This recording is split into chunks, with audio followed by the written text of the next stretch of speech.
So machine గురించి dependent గురించి తెలుసుకున్నాం. సో నెక్స్ట్ మనం ఇంకేమనుకుంటున్నామంటే so biggest drawback in C language, అసలు సి లాంగ్వేజ్కి డ్రాబ్యాక్స్ ఉన్నాయా, సో ఉంటే అది ఏంటి బిగ్గెస్ట్ డ్రాబ్యాక్ అనేది, అదే ప్లాట్ఫామ్ అనమాట.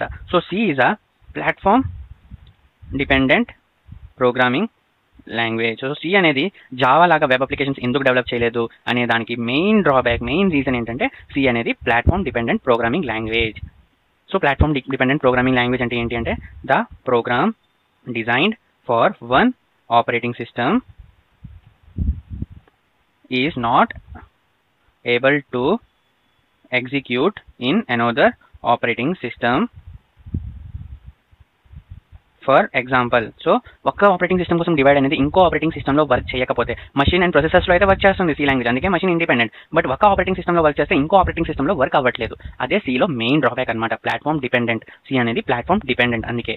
For example, the application created with C language for Windows operating system is not able to execute in Unix and Linux. ఇప్పుడు మనం ఒక అప్లికేషన్ అనేది సి లాంగ్వేజ్లో క్రియేట్ చేసాం విండోస్ ఆపరేటింగ్ సిస్టమ్ కోసం.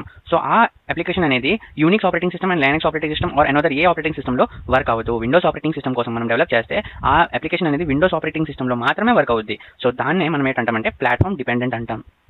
అందుకే due to this C is also called it is a partial portable language.